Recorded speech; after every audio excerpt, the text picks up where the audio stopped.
विभज्यवाद YouTube channel में आपका स्वागत है।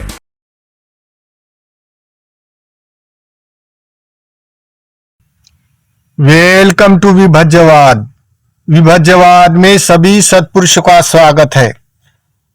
कासाव कंटो बहुओ असंयता पापा पापे ही कम्मे ही निरयम्पि उपपज्जरे। जो कोई मनुष्य पाप कर्म करता है, जैसा ये धम्मपद में कहा गया है, जो कोई मनुष्य काशाय वस्त्र अपने गले में डालता है, काशाय वस्त्र यानी चीवर, ये भिक्षु के बारे में बोला गया है। जो कोई मनुष्य काशाय वस्त्र अपने गले में डालकर बहुश्रुत होता है, बहुकंठो बहुश्रुत होता है, असंयमित रहता है, असंयता पापे पापे ही पापे पापे ही कम्मे ही निरयम्पि उपपज्जरे। जो पाप कर्म करने के कारण और पाप कर्म करता है बहुलीकरण से, वो मनुष्य नार के योनि में प्राप्त होता है। जैसे तथागत ने धर्म को प्रकाशित किया, जो जिसको धम्म बोला जाता है, धम्म प्रकाशित किया, तो धम्म का स्वभाव है कुशला धम्मा, अकुशला धम्मा, अव्याकता धम्मा। तो भगवान ने व्यक्ति प्रतिष्ठा के प्रज्ञप्तित करते हुए धर्म प्रकाशित किया, चाहे भिक्षु हो, चाहे कोई राजा हो, चाहे कोई असाधारण व्यक्ति हो, जिसकी जो प्रतिष्ठा है, ये प्रतिष्ठा को धर्म के अनुसार प्रज्ञप्तित कर दिया। जैसे कोई बोलता है, भिक्षु की प्रशंसा तथागत करते हैं, जो अट्ठपुरी से पुगला है, ये 8 प्रकार के जो भिक्षु होते हैं, ये मार्ग अनुगमन करने वाले, ये मार्ग अनुगमन करने वाले, ये भिक्षु अपनी हानि नहीं कर नहीं सकता है, ना समाज की हानि नहीं कर सकता है, ना बुद्ध शासन की हानि नहीं कर सकता है, क्योंकि ये धर्म में ठीक प्रतिष्ठित है, ये ठीक ठीक जानते हैं। लेकिन अन्य अन्य काल से भिक्षु जीवन आते हैं, अन्य अन्य काल से भिक्षु जीवन आते हैं, तो सबकी तो सम्यक दृष्टि एकदम से नहीं होती है। तो कोई कोई भिक्षु संघ में भी पाप कर्म करने वाले सामाजिक दृष्टिकोण वाले लोग उत्पन्न हो जाता है, तो नवा का भिक्षु होते हैं, नवे के उपासक होते हैं, तो धर्म को अधर्म बोला जाता है।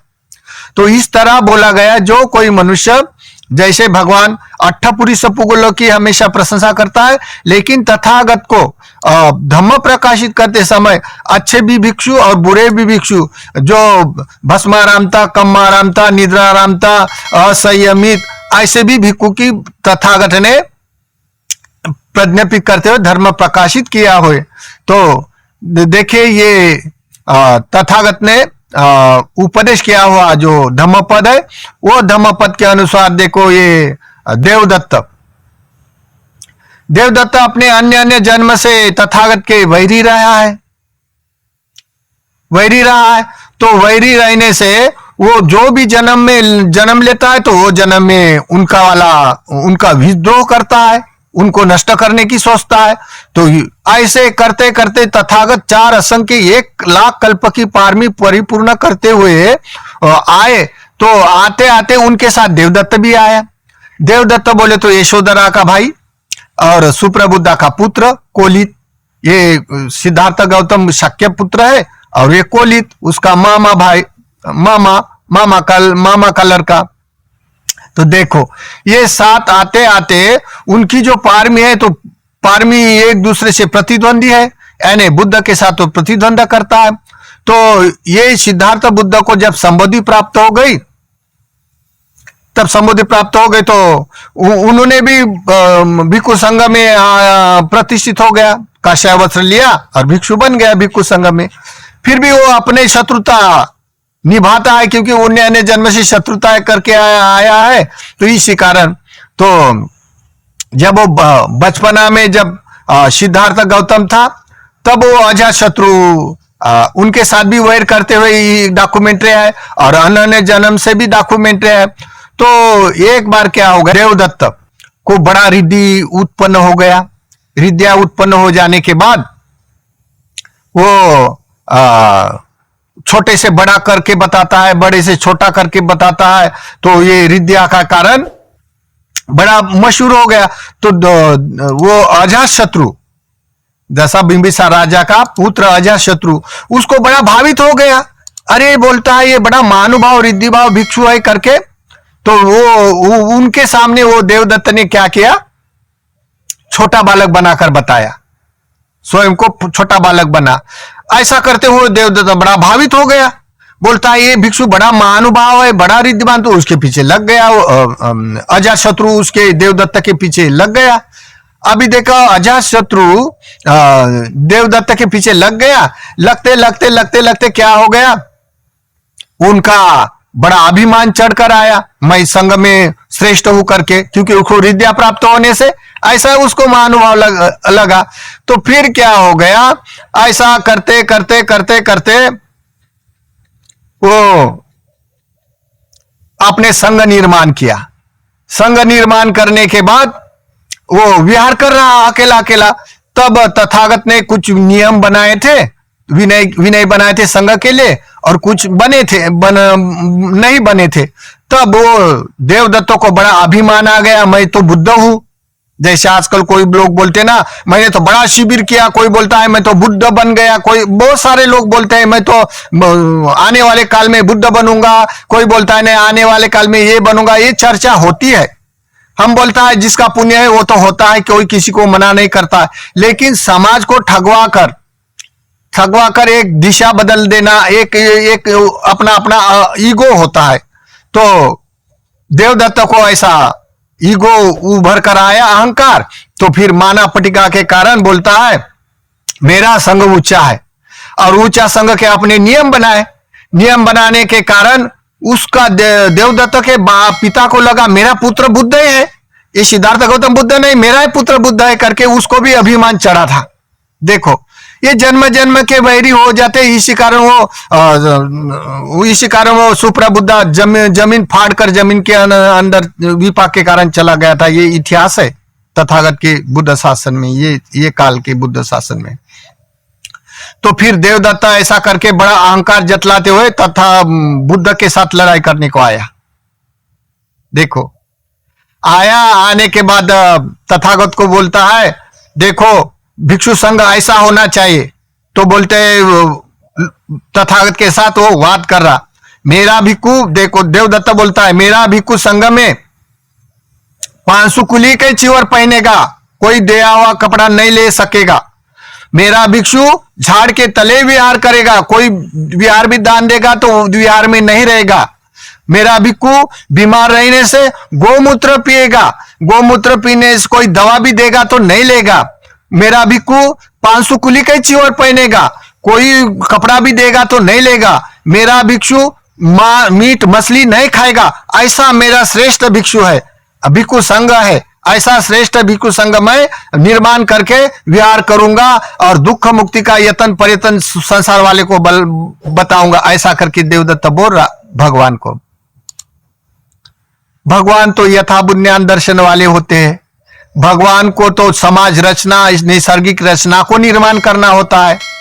अगर कोई किसी ने दान नहीं दिया, समझो कोई किसी ने दान नहीं दिया तो लोभ दूर होने का कोई प्लान है संसार में? कोई मेडिकल में गोली मिलती है, कोई दवा बनती है लोभ द्वेष मोह दूर करने का? तो दान से होता है। तो दान का मतलब क्या होता है?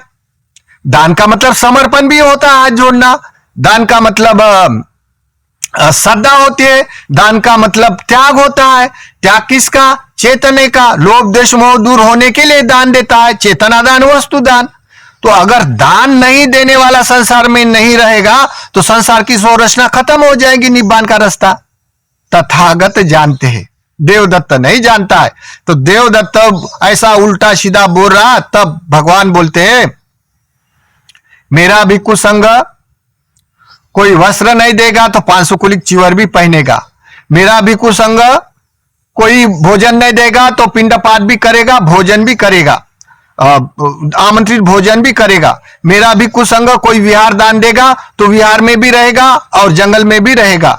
मेरा भिक्षु संघ कोई दवा देगा तो दवा भी दान के रूप में लेगा और गोमूत्र नहीं मिलने के कारण गोमूत्र भी पिएगा।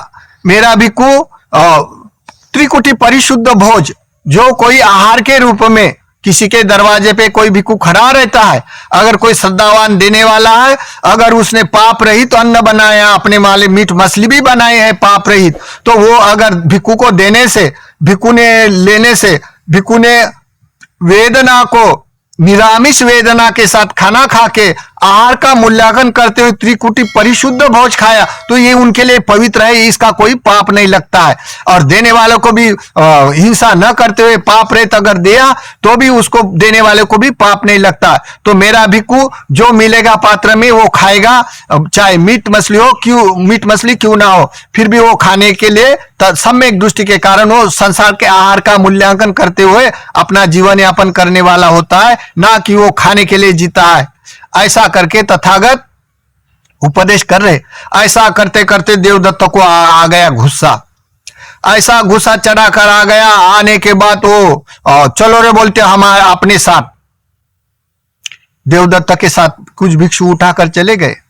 हर जीवन में कितना भी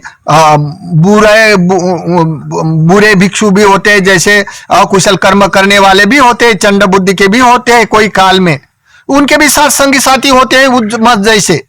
तो वो अपने देवदत्त अपना संग लेके चला गया। चले जाने के बाद सम्यक संबुद्ध सारिपुत्र को बोलते हैं, सारिपुत्र जाओ पटिदेश ने कर्म करके आओ।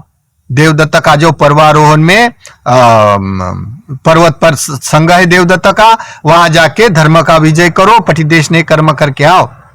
अभी तथागत इतने रिद्धिमान होकर सारिपुत्र को क्यों भेजा? क्योंकि तथागत के साथ, तथागत कहते हैं, तथागत बोलते हैं कि मेरे साथ अन्य अन्य जन्म से वैरी है वो, मेरा देखते हुए वो अच्छे बुरे का ख्याल न करते हुए अपना होश भूल जाता है।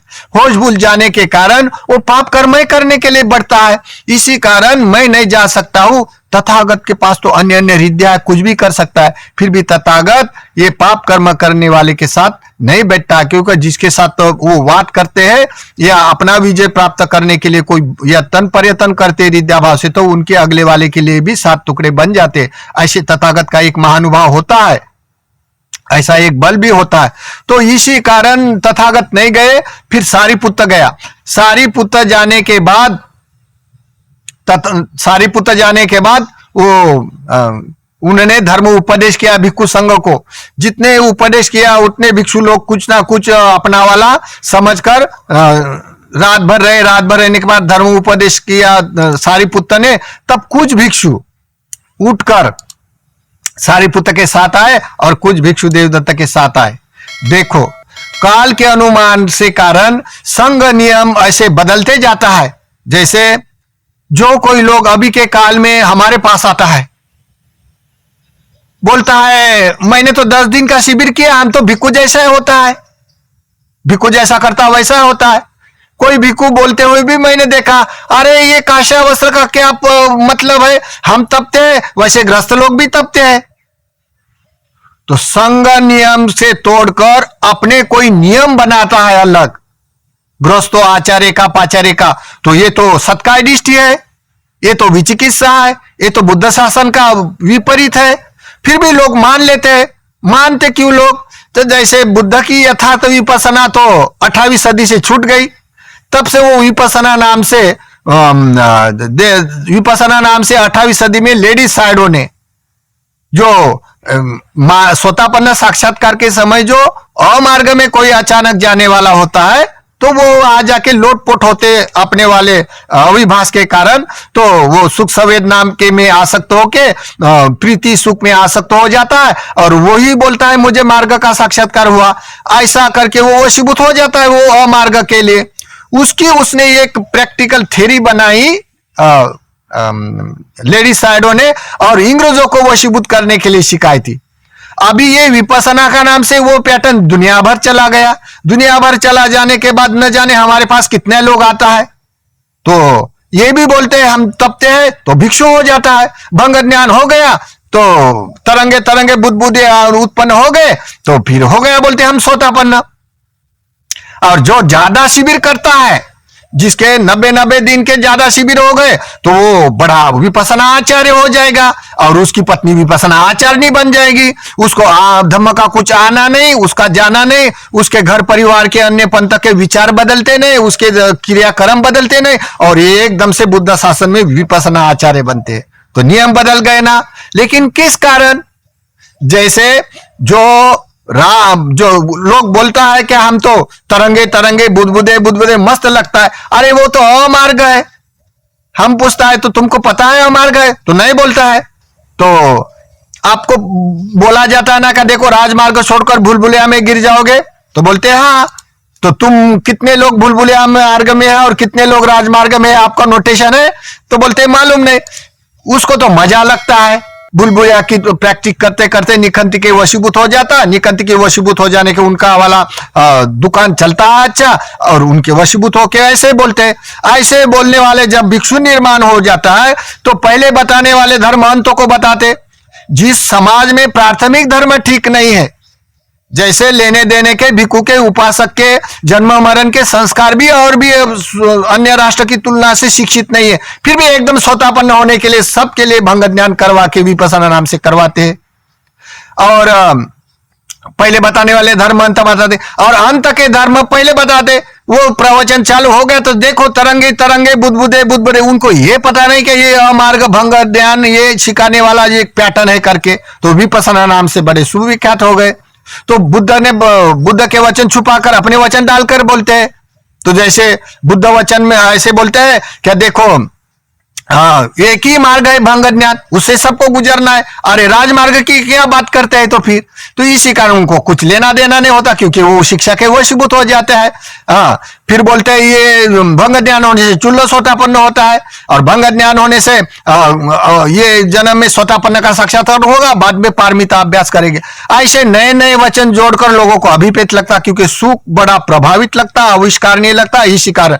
लेकिन ऐसे बोलने वाले जब भिक्षु हो जाता है, आपने अपना भिक्षु, जैसे कोई लोग अपना कोई दायक लोगों को भेजता है, दायक लोग फिर अपना विपස්සना सेंटर बांधता है। विपස්සना सेंटर पर भिक्षु को रहना मना होता है, विपස්සना सेंटर पर भिक्षु को बुद्ध मूर्ति रखना मना होता है, और विपස්සना सेंटर पर ध्वजा लगाना मना होता है। और ये सारे के सारे दायक के कर्म वह भिक्षु को रहने नहीं देते, भिक्षु के शील नहीं लेते, भिक्षु से धम्म नहीं सुना जाता है, ना भिक्षु को ना अन्य समाज को काम में आता है। ऐसे वो अपने सेंटर बांधकर एक बुद्ध शासन की विपरीत शासन अलग कर दिया। तो ये देवदत्त की तरह है ना, जैसे देवदत्त ने अपने नियम के कारण अपना दुर्गति पा लिया, ऐसे ही अपने अपने नियम से ऐसे करने वाले लोग जब निर्माण हो जाते हैं, तब ये पहले बताने वाले धर्म अंत बताते, अंत बताने वाले पहले धर्म बताते। इसी कारण बुद्ध शासन नष्ट होता है। इसी कारण संसार में ये देखा जाता है, जैसे बुद्ध रहते हुए भी संसार की स्वरचना जानने वाले होने के बाद भी कोई ना कोई ऐसे बहुलीकरण से लोग बोलते हैं, बोलने वाले बोलते रहते हैं। तो इसी कारण जो कोई भिक्षु ऐसा पहले बताने वाले धर्म अंत बताता, अंत बताने वाले धर्म पहले बताता है, और छोटी आपत्ति को बड़ी आपत्ति कहते हैं, बुद्ध वचन छुपाकर अपने वचन डालकर यही बुद्ध वचन है बोलते हैं, और धर्म को अधर्म बोलते हैं। जैसे धर्म को अधर्म, जैसे अन्य राष्ट्र में और भी थेरावादा भिक्षु संघ है, और अधिकांश संख्या में भिक्षु संघ है। वो धागा बांधते, मटका रखते, मटके में पानी रखते, सूत्रपाठ रखते हैं, पतिदाना रखते हैं, कठिन चिवड़ा के अन्य अन्य बुद्धिस्ट फेस्टिवल करते। तो ये बोलते कर्म कांड है, भिक्षु से दान लेना, भिक्षु से ये कर्म करना एक सामाजिक व्यवस्था है, सांप्रदायिक है, हमारी विपස්සना सांप्रदाय विहीन है। ऐसे लोग हमारे पास आके बोलते हैं। तो ये तो बुद्ध शासन नष्ट होने के लिए बोला जाता है। तो ये बुद्ध शासन और भिक्षु के शासन के नियम के विपरीत अगर कोई नियम अपने बनाते हैं, तो ये तो सत्काय दृष्टि, विचिकित्सा और सिल्वर परमार्श है। तो ये तो इसी कारण तो ना समाज निर्माण कर सकते हैं, ना समाज का भी दोष लगता है, और अपनी ये भंग ज्ञान का भी परिणाम के ध्यान साधना करते करते माना बढ़ता है, और मिथ्या दृष्टि भी बढ़ती है, और सत्काय के कारण उसका अहेतु का चित्त बनकर दुर्गति में भी जाता है। तो अपनी भी हानि होती है और बुद्ध शासन की भी हानि होती है। तो इसी कारण बोला गया है, कासाव कंटो बहुओ असंयता पापा पापे कम्मे ही निरयम्पी उपपज्जरे। जैसे जो कोई मनुष्य काषाय वस्त्र अपने गले में डालता है और गले में डालकर बहुश्रुत होकर भस्मारामता कम्मारामता निद्रारामता होकर धर्मों को अधर्म बोलते हैं और पहले बताने वाले धर्म अंत बताते, अंत बताने वाले धर्म पहले बताते और बुद्ध वचन छुपा कर यही बुद्ध के वचन है बोलते हैं। तो ये है विपरीत बुद्ध के संघ के अलावा विपरीत संघ, और इसी कारण स्वयं की हानि होती है, समाज की भी हानि होती है और बुद्ध शासन की भी हानि होती है। तो ये हो गया देवदत्त के संघ की तुलना से अभी के काल में संघ निर्माण होने वाले।